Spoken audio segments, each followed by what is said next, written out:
bonus lecture for you. As I told you last time, we will not give any exam questions, but nevertheless, I hope you will enjoy and appreciate now the a bit, how to say, wider applicability of this distributed computing. And here we go. We'll go completely to the decentralized setting, and we will discuss of the quite a hot topic these days, blockchains, and then maybe we heard about the price of Bitcoin in the recent days when it goes up and down. So you will now learn about the underlying mechanisms, how it works, and how the things that we discussed in the scores can be applied to further improve it. And to introduce all these concepts to you, I'm very happy to have our postdoc Leila Bakri. So she joined our group like half a year ago. Yeah, already. She's a very valid member now, and she already ended up with improving the blockchain protocol, which you will hopefully discuss in the second part of the lecture. Yeah, so I hope you will enjoy it. We will still record everything on the camera, so you'll be able to look it at home as well. And otherwise, I hope everything was fine with the rest of the course, where you are finalizing the peer reviews, right? The last lab submission is also next week. And from then on, we will probably, I'm not even sure if I will meet you before the data mining course, but you will have an exam in 2 weeks, right? So to prepare, I talked to some of you, and I can reiterate that the exam will have sort of 2 types of questions, a bit more practical, where we will play with the pseudocode and might need to change small things and address issues and say what you expect to happen if you run that code. And other type of questions might be a bit more theoretical. We call choice questions, few sentences and explaining or comparing or doing something with certain concepts that you heard in the lecture. All right? Are there any issues or questions regarding the lab's submissions? Anything else? Yes.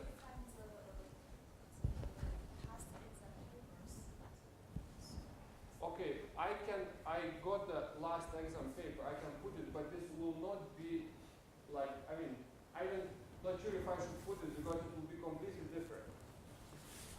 Because I'm now thinking, if I put this exam from last year, which was given by a completely different team, this would not reflect at all what the exam will be this year. Can you do the simulation like a demo?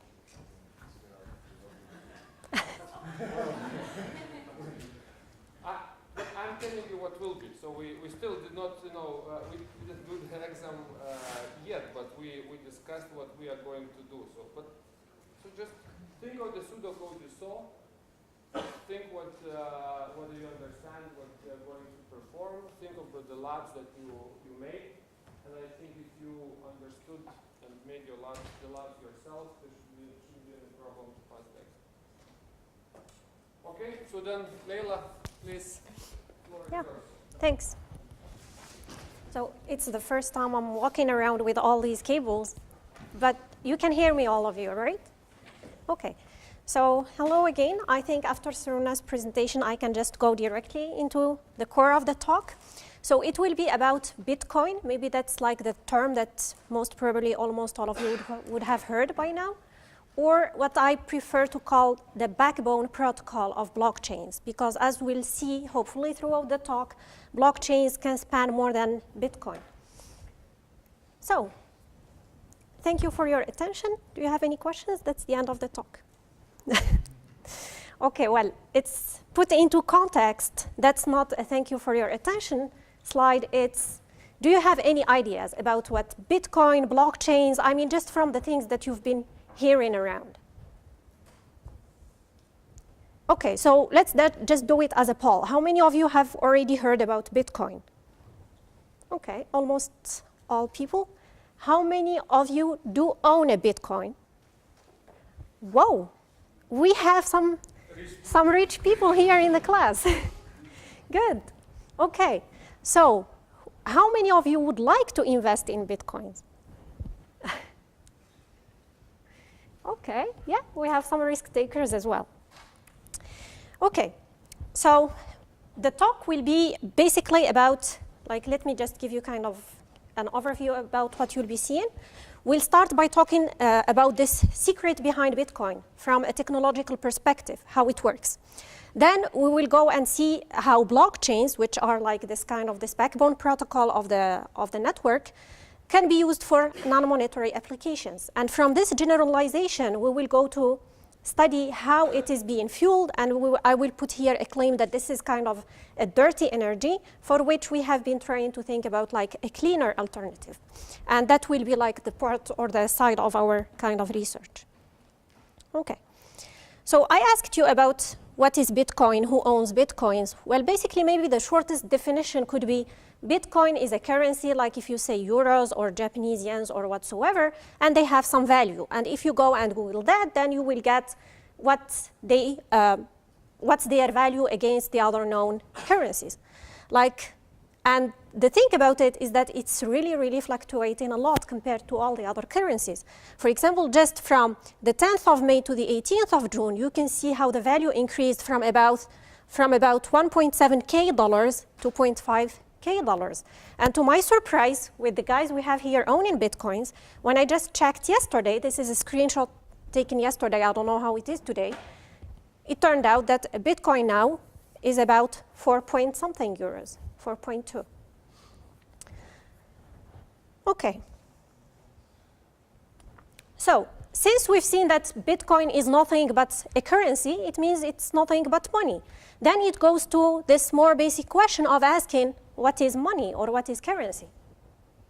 And a simple definition is anything that is accepted by anyone else as a form of exchange of something of value.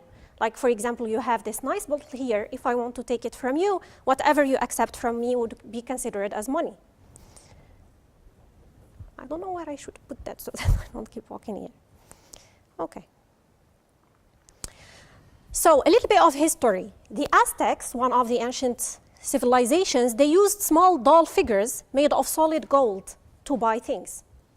Then we also find different variations of what has been used as money. Like, for example, the ancient Egyptians used jewelry. It means basically the things that they put on a daily basis. Whenever they want to buy something, okay, I'll give this ring, I'll give this bracelet, and it goes on like that.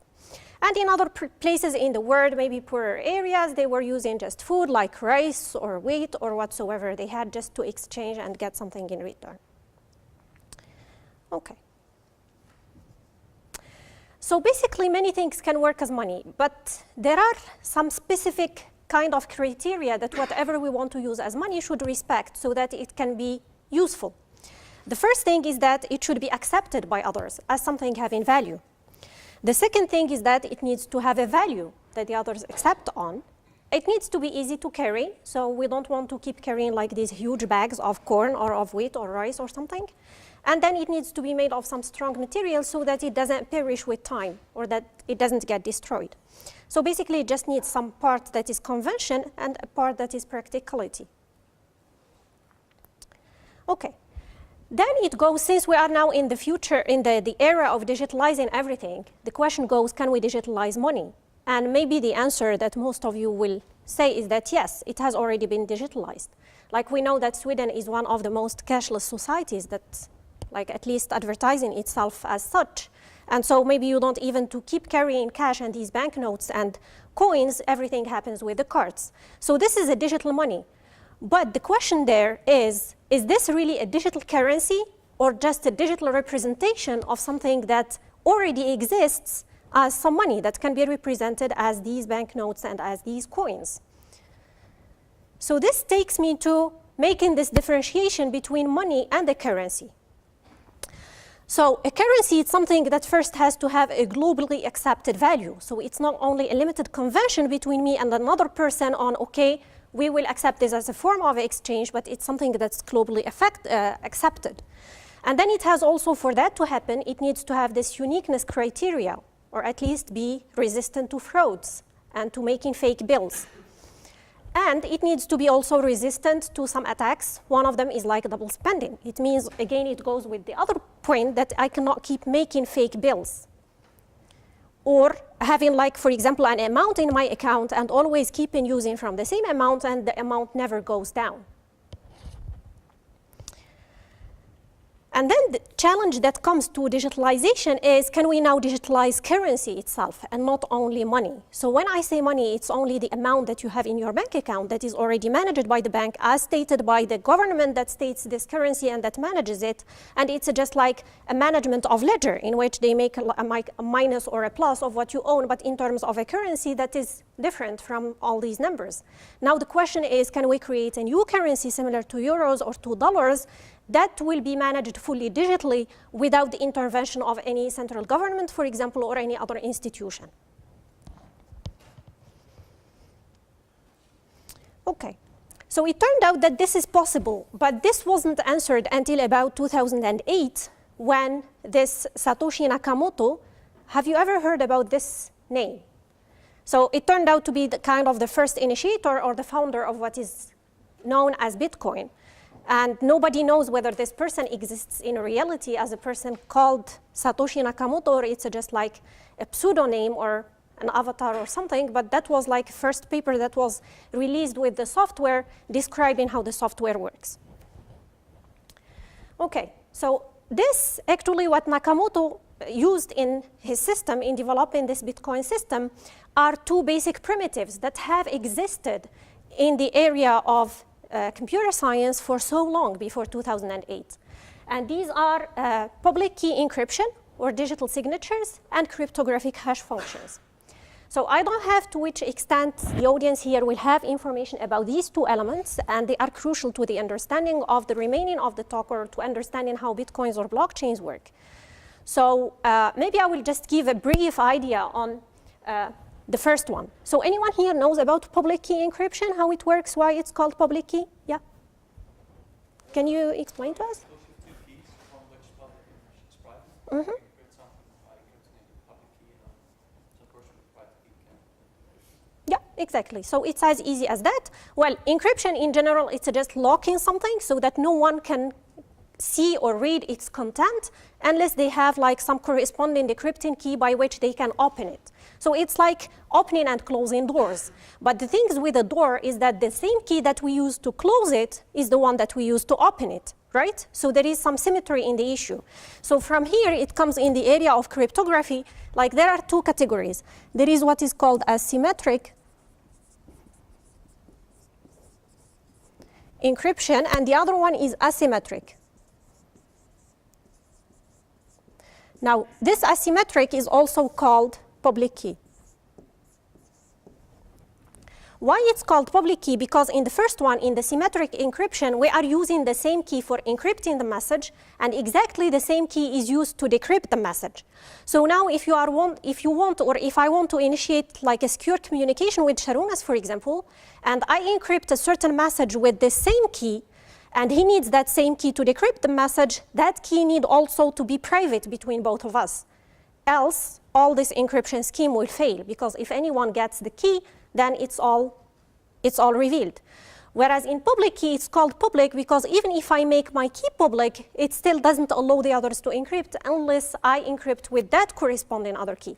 So here there will be a pair of two keys, one called public key that I make private to anyone, not only to Sharunas, and then another one that is called the secret key. So now I need just to make sure that I hold the secret key, that I don't allow anyone to get it, because this is the one that I use to encrypt my messages. And anyone who has the public key now will be able to decrypt the message. Okay? So that's with regard to public key encryption. And this same scheme of public key encryption is now used in what is called digital signatures. So it's just like signing a document, like physically signing or handwritely signing a document. We can do that digitally. How does it work? It works basically as simple as that. So given any document, now the purpose is not to secure the content of the document or to hide the content of the document, but it's to, any question? I mean, so So the other way around. I mean, I can encrypt with the public key or with the private key. Depends. Like if you give me your private key, I encrypt with the public key, and then I send it to you. You can open it with the Yes, private key. yes, exactly. Encrypt Yeah. it with my private key. And Yes. you receive it with the public key. You open it with the Yes, that's a very good point. It's actually this way. It's when I release this public key, it's for actually encrypting, and this one is for decrypting. That's in the context of encrypting messages into holding their confidentiality. So I release the public key to all of you. Whoever wants to communicate with me securely will use it to secure the messages or to lock the messages, and it's only me who will be able to view the content of the message because I'm the only one who holds the secret key, as long as I'm keeping the secret key for myself. Okay? Now the game is kind of swapped when we want to sign. So when I want to sign, I'm signing with this one, and you are verifying with this one. Okay? And it's exactly what's on this slide that I'm showing here. So we start from a specific document, and now the purpose is not to secure the content of the document, but to prove its kind of belongingness to someone who approves it with a signature. The first step is that we take a hash of it. Well, the purpose of the hash actually is just to shrink the size. It's just for performance purposes. It doesn't have any role here to play into signing. Okay? So we squeeze it, we kind of compress it. We can also use like a zipper, not necessarily a hash function. And then using the secret key of the person who wants to issue a signature on it, we generate a kind of an encryption on top of that hash value or on top of that zipped content. Okay? And then what we release to all the people is the document itself, and that specific string that we generated by encrypting the hash value. Okay? So now for anyone to verify, it's as easy as, so anyone having the public key now can verify. They can get the document. Everyone can, because this hashing algorithm is available to the public, or compressing algorithm, so they can also compress the same algorithm, generate the same, decrypt the content, decrypt the signature that was generated on the hash, and then compare the two hashes. If they are equal, then the signature is valid. Clear enough? Okay. So in the previous slide, we saw two things. Public key or digital signatures. So we've already seen how digital signatures work. And then there was this other primitive of what is called cryptographic hash functions. So any one of you here having an idea about cryptographic hash functions? Yes? Yeah, sure. Yeah, sure. Well, I mean, whenever you remember that you have a question, just stop me, feel free. You were talking about that the blockchain would actually allow to not have the whole double spending and you can't create money, right? Mm-hmm. But at the time when Bitcoin forked, I think like a month ago, like with Bitcoin Cash and Bitcoin, both were still valued at the same amount of dollars, like with the exchange to other currencies. So in theory, at that point, we created double the amount of money because you could go and in certain trading markets you could exchange both Bitcoin Cash and Bitcoin, and both were valid blockchains. Okay. Can we just like remember your question and delay some slides further? Okay, because it will come and it's a nice discussion, but maybe it's not like past. It's like a little bit ahead in the talk. Okay. So let's first just understand how the thing works, and then we're going to get to that, which is a really very interesting remark. So I was talking about hash functions now, not hash functions in general, because I think all of us know what a hash function is, right? It's just a function to which we give a string of arbitrary size, and then it hashes it, or it zips it to a string of fixed size, right? A cryptographic hash function actually is nothing but that. It's very similar to any other hash function. It's a function that takes a string of arbitrary size or of a size that goes from n bits, and then it maps it to a string of size in terms like of h bits. However, for a hash function to be cryptographic, there are some specific properties that it has to satisfy. Any one of you having an idea about that? Or have already heard of them or used them before? Yeah, have you used them before? The probability of collision must be really, really low, otherwise we could recreate Exactly. That's exactly the first property that I have here. It's what is called to be collision-free. Well, theoretically speaking, it's not purely collision-free. It suggests that there is a very small, tiny, negligible probability that you can hash two values to the same value, okay? So basically, if we want to formulate it, if we want to have it formally speaking, it will be something like that.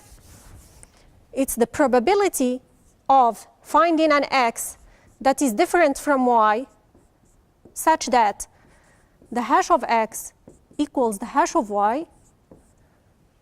This probability is very negligible. It's smaller than a certain epsilon that we can still tolerate, okay? So since it has this property, then it can serve as a message digest. Any one of you having a hint about what we mean here by serving as a message digest? Well, the idea basically is as simple as, since we do have this property, I can, if there is like a kind of a game between me and any one of you here, and I tell you at this time, I will not reveal to you the message that I want to communicate to you by the end of the session. I will only reveal a hash of it, but I promise that I will tell you whatever I'm thinking of right now, right after the end of the session. And to commit to that, I will give you the hash of my message. Assume that my message is X, what I want to tell you, or the secret that I promised to tell you. So instead of giving you the secret itself, I don't want to do that right now, I want to delay it to later, I will give you only its hash. So I'm giving you this value hash of X, which has no meaning actually, it's just a set of zeros and ones. Maybe that won't make any sense. And then by the end of the session, I will say, okay, I will keep to my promise, I will reveal to you the value of X. Now, you can use that, actually, this property that there couldn't be another y that would hash to the same value as x to verify that I have been honest, that I have been up to my word, and that I have told you the secret as I promised before. So I didn't make any changes to x, because when I reveal x to you, you can just hash it, compare the hash, it matches to the one I've given to you before, and then you know that, yes, this is what I was planning to tell you before. Clear enough? Okay.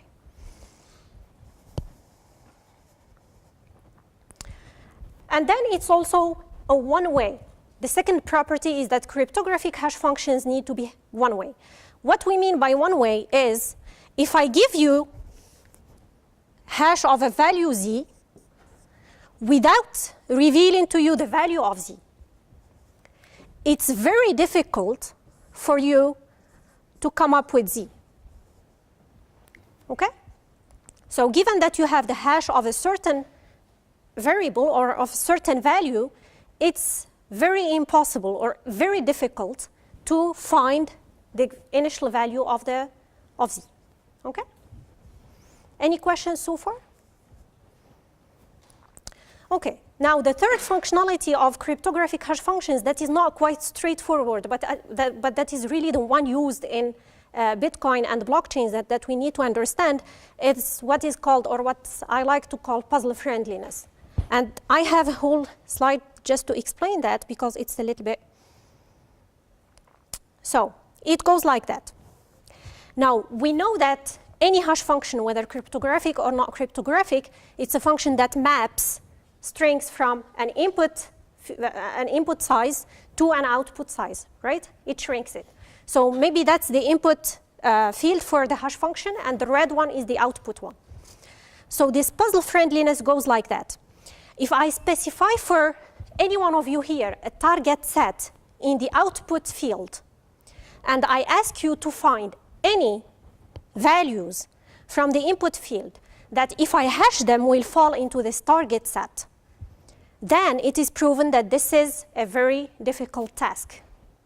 So now I'm not asking you to find only one single value. Remember, already we said that they are one way, which means if I give you a given hash, it's very difficult to find the z. Now, I'm not giving you the hash of a given z. I'm giving you a range, and I'm telling, go and find for me any value that if I hash it, its hash will fall in that specific area. Okay?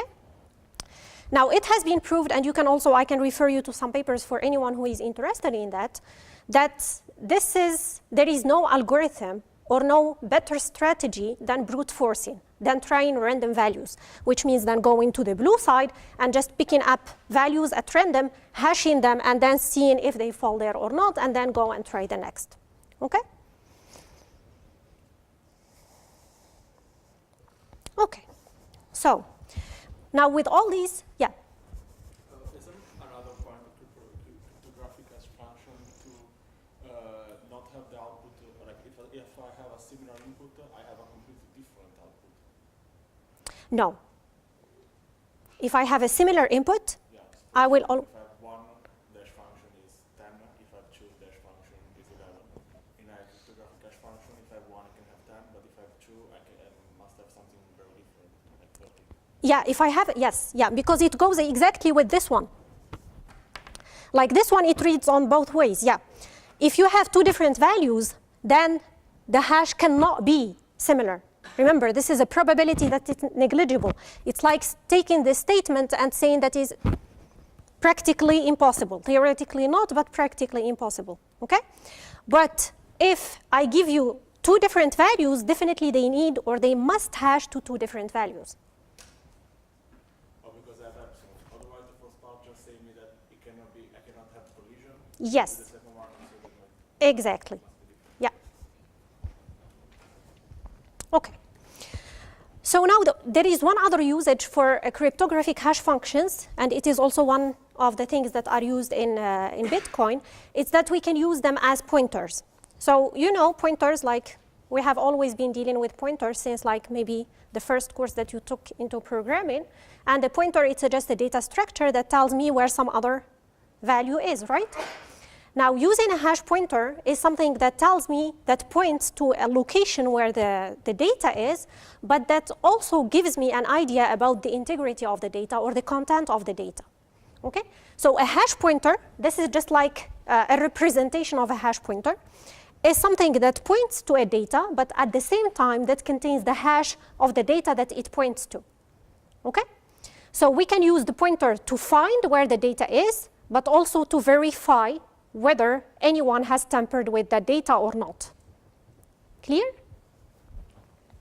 So if we use the same concept, then we can build maybe things like, does it remind you of any data structure that you know of without these hash pointers?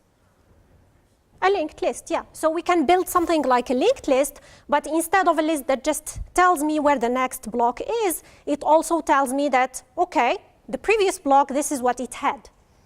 Okay? So it's like a linked list that doesn't go forward, but that goes backward in terms of integrity. Clear? So basically here, every block will say where the next block is. At the same time, it will say, this is the hash of the previous block, of my parent. So I point to my child, and I give an integrity check of my parent, of my precedent. Okay. So now we have basically all the things that are used in Bitcoin. And I thought that one of the things that will allow us to grasp the idea is to go through this exercise ourselves here in class and try to make something similar to Bitcoin. So I thought maybe we can take the challenge and make our own, let's call it class coin. Hopefully it will get some value by the end of the session and we can use it to buy or sell something. Who knows? Okay, let's define some rules so that they just guide us in the process. Assume that every one of us here in class, since this is a coin that we are designing inside this room, so no one maybe will hear of it except from the people that are in this room. So let's just have some conventions. Remember, a currency, it has convention and practicality. So say that every one of us here is identified by a public key, okay? So we assign to each one of us here a pair of public key, secret key. Every one of us, including myself, we'll keep the secret key secret to ourselves, and we will release the public key. Now, I don't care about knowing your names, I just care about knowing your public keys, okay? So your public key will kind of refer to your identity somehow. And we have Sharunas here. Assume that we all do trust him, okay? We don't question his integrity. And so we will just give him this duty of managing for us this class coin. at least for the first version of it. So for coins, we need two things, or for money in general. We need to create it, like for the things that we use now, it's the government that creates them for us, like the central bank of every kind of political institution. It generates all these new bills and new coins, and we trust them. So we trust Sarunas, and he will be the one creating for us the bills, okay? But he will also be taking care of another thing, which is managing for us the ledger of all the transactions. So once he creates a coin, this coin can be transferred into like a buying selling transaction between any one of us here, and we will be accepting it. And then whoever owns a coin, because it got transferred to him or to her based on a valid transaction, will be able to transfer it further to someone else, which is just this exchange like of goods and benefits. And now the state of the system in this first phase of designing our class coin will be managed fully by Sarunas. I will give it to you. We will need two basic functions for our system to work. The first function will be creating a coin, creating a new coin, and now we are giving this responsibility to Sarunas. And then the second function that any one of us can use is pay coin to someone else. And remember, we pay to public keys, okay? I will explain how this will work in just a moment. Any questions so far? Okay. Maybe I will skip this because it will be clear. Okay. So, since now Sarunas is the one creating our coins, this is the time zero of our system in which we still have nothing. We will be creating the very first coin in life. So the first one, we will give it just ID1, just by convention, okay? Who cares about its value? We will agree about its value later. And then to prove that this is a valid transaction, that this is a valid creation, we will have Sarunas append to it a signature to say that I am the one who created it. So it's basically the same thing as comparing a fake, let's say, banknote and a real banknote. There is always some signature, something that is quite difficult to mimic that governments put into this banknote so that you can differentiate between the real one and the fake one. So the signature will be exactly that specific technique that is put in the coin or that is put in the note to prove its integrity. And let's use this structure of those cryptographic hash functions into creating our list. And we will see what will be the purpose for doing that.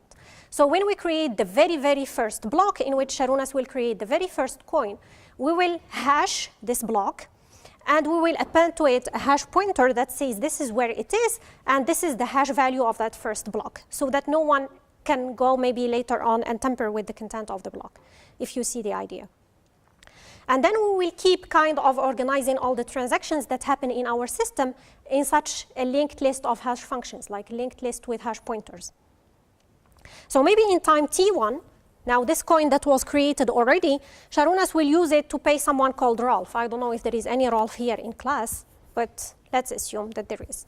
So Sarunas he's now the one owning the coin, right? Is it clear? Yeah, maybe that it was a bad idea to use the white there. So Sarunas will sign the transaction. He is the one owning the coin, and he will issue a transaction saying that I pay the coin, number one, to the public key of Rolf, which means just to this person called Rolf, okay?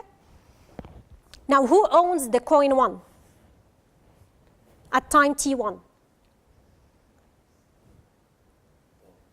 Rolf, yeah. So it has been passed to him legally by Sarunas. We have a signature that we can all verify. Now, at time t2, Rolf can decide to use the coin, right?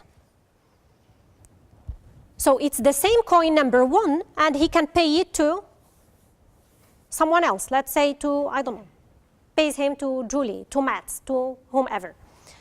What we need to validate this transaction? I feel that you are a little bit lost here. I can go back and we can kind of get back into things if the picture is not clear.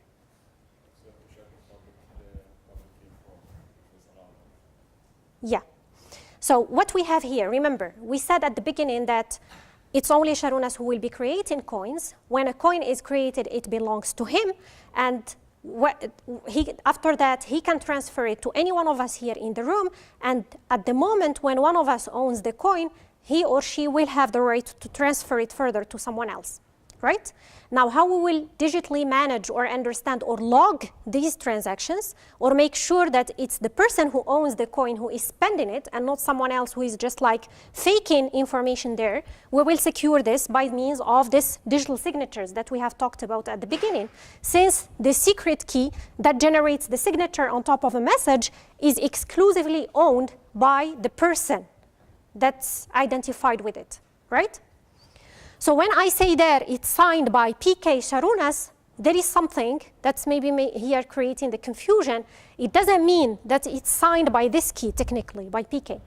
No, Sharunas signs it with SK, but because we don't know the secret key, for us we can verify it using PK of Sharunas, right? So this is just a notation, and maybe this is what's creating the confusion here. Clear enough? Okay, so I am signing, so Sharuna signs with the secret key, with his secret key, but because we don't have an idea about the secret key, we only know the public key, we say that yes, we can see that it was signed by the person who owns this PK Sharunas, that is public to all of us here, okay? Now, at the second step, at time t1, when Sharunas passes the coin to Rolf, it's enough that he signs the transaction, that he says, I am paying this to Rolf, here is my signature. So for us in the log, we can go and track it in time and see that this coin was legally owned by Sharunas. He has the right to pass it to whomever he wants. Now it passed to Rolf.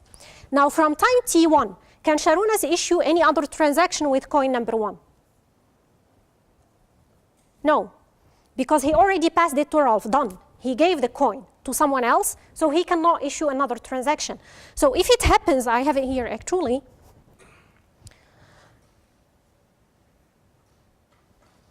Yeah, this one. If it happens that at the same time that Sharunas gives that coin to Rolf, gives it to Jim, what is the problem here between that first transaction and this transaction?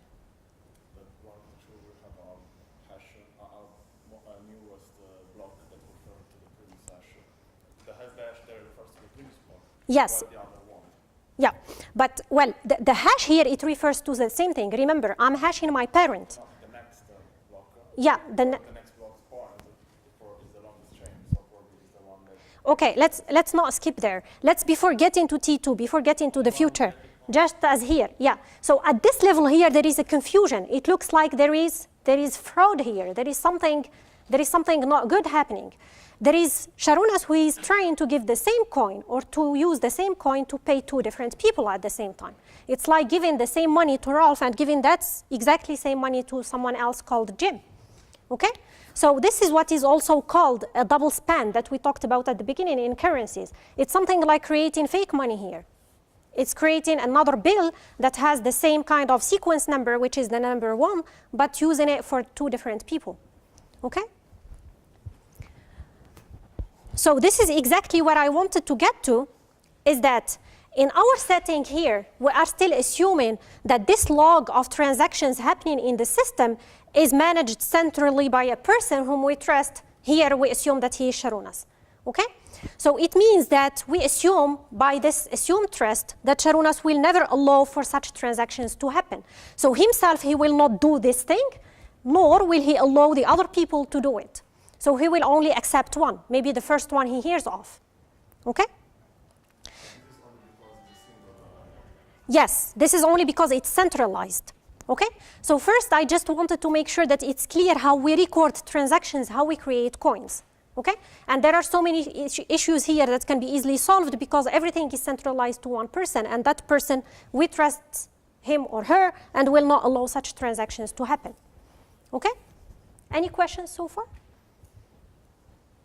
Is it maybe time to take a break?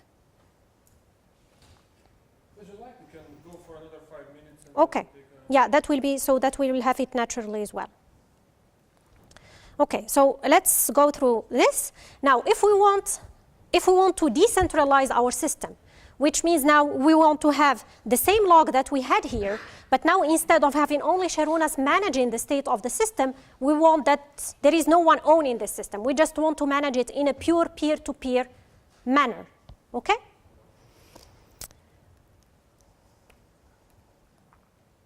So we will have some challenges. Maybe the first one is who will own our log, then who will authorize our transactions, and then who will make sure that such attacks of double spending money will not happen in the system, like what we've seen in the previous slide.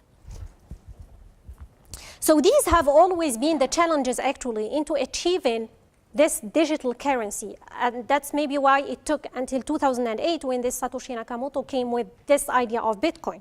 Because as you know, maybe from all ideas, or maybe you took a course on peer-to-peer computing, there are many issues related to achieving consensus in a pure peer-to-peer network, right?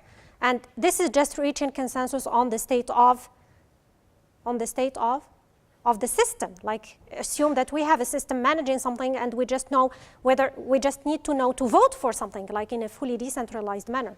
Here, in terms of money, there are so many things. There are so many incentives to cheat because we are dealing with money, because people will be tending more to double spend the money. All of us will wish or hope to have one single coin that we can keep always using over and over again without losing it. Okay.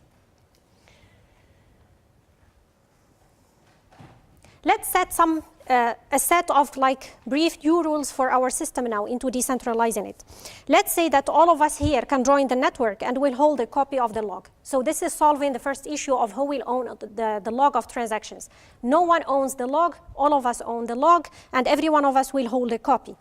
And we will just decide on what is a valid transaction. It's only a transaction that consumes coins that haven't been consumed before. So it's the same rule as before. Whenever someone holds a coin or owns a coin, he or she has the right to spend it further. Once they spend it, they don't have the right to double spend it. Okay? And then how we will double check that? We will double check it if the signature is valid. So if you own a given coin, let me go back here. Yeah. If you own it here, if Ralph owns it, because it has been paid to him, and we see this transaction at time 1, so I'm talking about the second block, so we know that the coin number 1 belongs now to someone called Ralph, of whom we know his public key. So if Ralph wants to spend that coin, he just needs to issue a transaction in which he issues a signature using his secret key. And we can verify using his PK Ralph that this is him signing the message, and we will say, yes, he has the right to spend it. This is the right identity. Okay?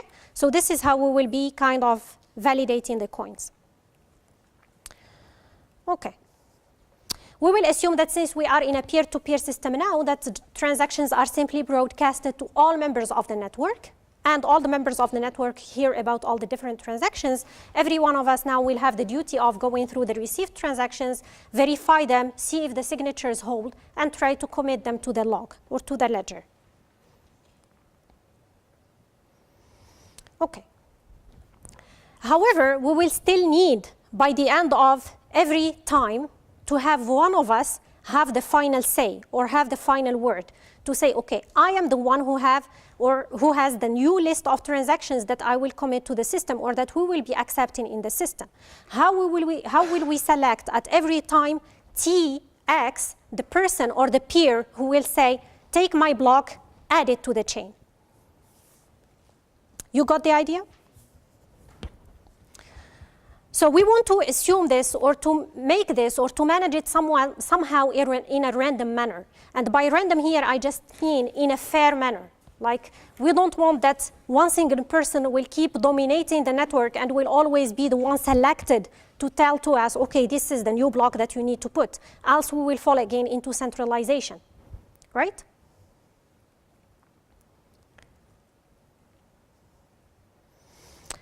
So, how to solve that? Let's see how Bitcoin solves it.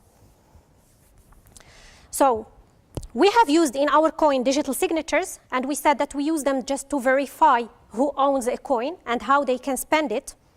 We use these hash functions in terms of one-way and collision, and this is exactly just to build this ledger or this list or this linked list of transactions. So we've used them as hash pointers. But maybe there is one thing that we haven't used so far. It's this puzzle friendliness that we have explained, that I cannot give you like a final target field, and you can find for me what were the values that led to here. Okay? So this is maybe the little secret behind the success of decentralizing our class coin. So what we will do is something like that. How we will ensure or how we will solve this problem of random node selection, we will set a little game or a little new rule. So the rule says, we will prepare the block. So all of us will keep listening to the new transactions happening in the system, who pays which money to whom. We see all transactions, we process them in terms of, or we verify them in terms of validity. So we will only hopefully be accepting valid transactions, which means for which the signatures are verifying. And then we will all get into a game or into a race. And the race says, take your block, and the block is just a list of the transactions, the valid ones that you've heard of as a peer in the network, and try to find for me an R such that if I hash, so this is a hash, if I hash this random number concatenated, this is just like string concatenation, okay? I just put it next to my B. This value will be smaller than some value D. So it goes exactly to this picture that we had at the beginning, that this is the input field of the hash function. It outputs or it maps to here.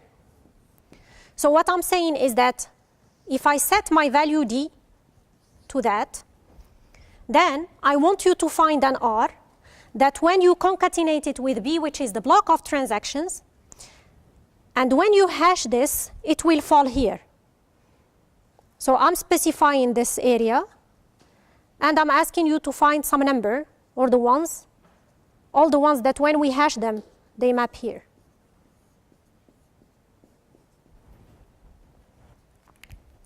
So if you remember when we said at the beginning that those cryptographic hash functions, they are puzzle friendly, which means that it's very difficult to find these points given only that final output field, then finding our R, or finding this, we can also consider this one as being like some W. So what we want to find is finding this W here, these point Ws, that when we hash them, they fall into this area. Questions here? Yes? I think the size of keys depends on the strength of the algorithm. If the size of the key is longer, it is difficult to break the key and find the values. Which key you refer to here? Is private key. Public key. Public key has a long length, so it is very difficult to break either in brute force attack or other.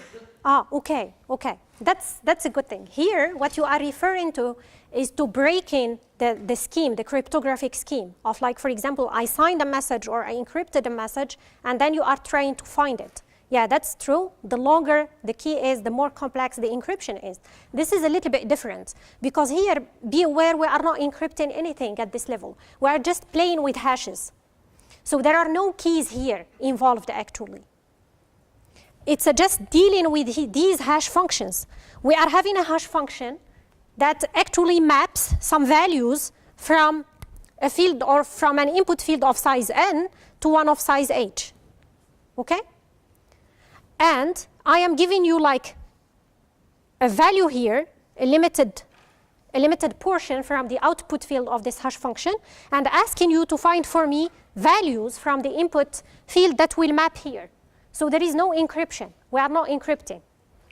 Clear enough? Okay? Yes? This is what mining is. Yes, exactly. This is exactly the core of the mining of Bitcoin. So this is the secret that we need to understand, and that's why I want to make sure that you understood here the concept, how it works. Okay? So it's very easy, actually. So it's just finding these points. These points will be some W's, but this W need actually also to contain the payload, which are the transactions in our system. So we will put the B here, and we will get into this race of finding the R. And maybe you've heard in Bitcoin, I don't know, or if you read some random articles, you will hear like finding some hash with some number of leading zeros. Have you ever heard that? So a number of leading zeros, it just means that it's smaller than a value, because if it's smaller than that, if this one like is maps to 256 bits, then smaller than this maybe we'll have the first 10 starting bits as zeros, and then maybe some other mixture of zeros and ones. Okay? So a number of leading zeros is just equivalent to being smaller than a given value in the output field of the hash function. Okay?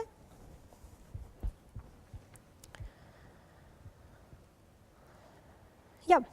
And then, so when we all get into this race of finding this R, whoever of us finds the R will just announce it, broadcast it to all the rest of the class, saying, hey, I won the race, I found an R that satisfies your condition. So what we will do, all of us here in the network of our class coin, we will verify if all the transactions in this B are valid, which means all the signatures are valid. If they are valid, and B concatenated with the R that the other person is now broadcasting to us, hashes to this field that we have specified, then the protocol says just accept the block as the new block in the system. Okay? Clear so far? Okay. So that's maybe the last thing before we take a short break. What we solved is that we have this immutable log, and maybe after the break we will verify why it's immutable. And we have this leader selection process, which is quite fair and random, based on just like brute forcing, trying to find this R here that solves what we call this hash puzzle. Now there is one thing that remains. How to create the coins. Remember, in our first setup, we said that Sharunas will be creating the coins. Whatever he creates and signs, we accept it as new money. Now that we are decentralizing, who will be creating our new coins in the system? Who will say that it's time to create a new class coin? So the idea is very simple. We'll just now say, whoever finds for us a new block, which means took the time to keep brute forcing until coming up with this R and convincing us that, yes, this hashes to this output field that we want, we will reward that peer or that person by allowing them to create new coins that they can either assign to themselves or use in some other transaction to pay someone else. Okay? Clear?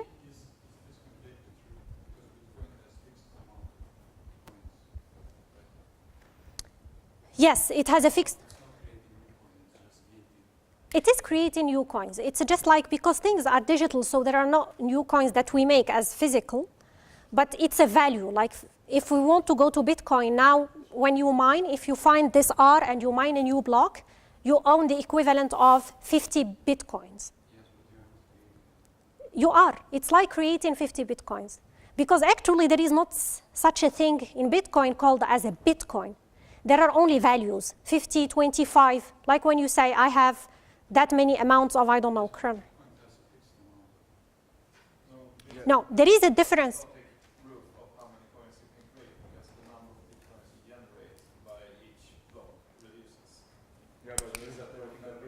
Yeah, that halves, but that's different. Maybe you are here talking about two different things. What he's referring to, maybe if I got you right, is the value of the coin itself, right?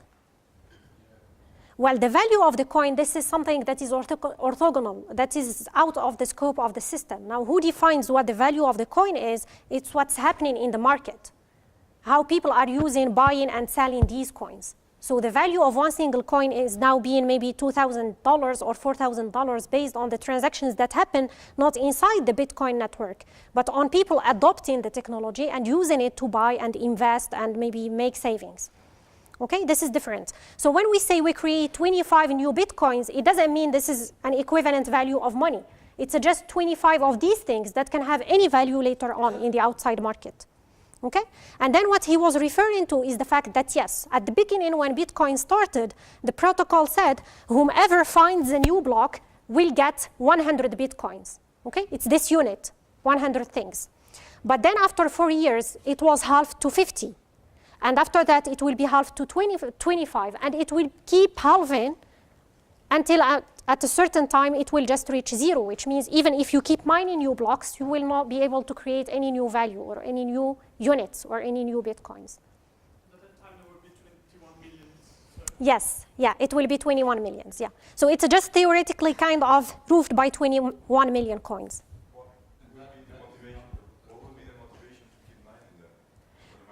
Okay, that's what will be. Can we take your question afterwards?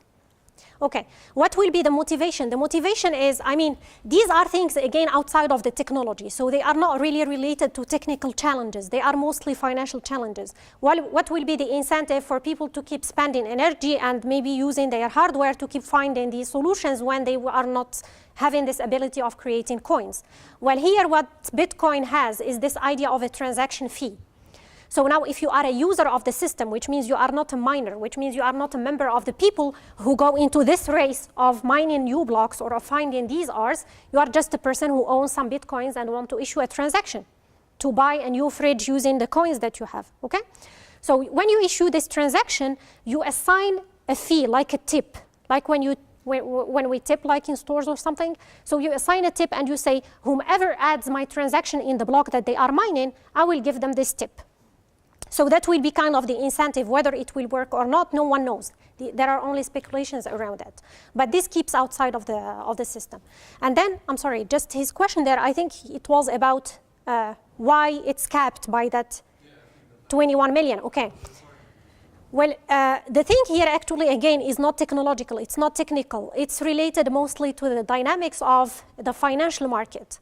You know, even for example, can now the Swedish government, can it, whenever they lack money or whenever the government lacks money or have like international debts, can they just say, okay, we will print new banknotes and pay our debts? Because this will create inflation and will make the value of the currency decrease. So that's the idea behind halving these things. So again, it's not technological. It's just like from a financial perspective. Yeah. Yes?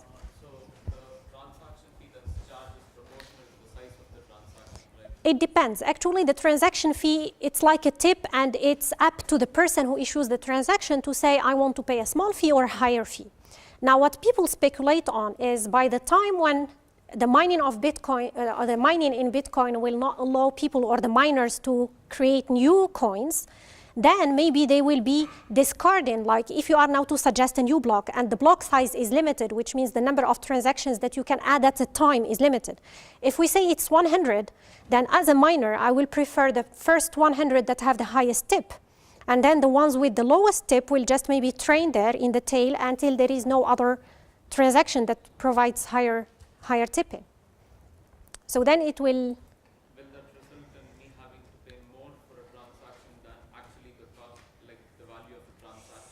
No one knows. It could be. If people are really using the system a lot and are using like, or are tipping a lot, then the people or the users who are not tipping much, they will kind of be denying service. It's like going to a restaurant that is like quite selective and doesn't let people who tip just a bit, like just keep ignoring you and not serving you well until you yourself say, okay, I don't want to go to that place anymore. Yeah. Okay? Yeah, so maybe we can take a break. Let's make it, yeah. And for the ones who have questions or still things to discuss, I mean,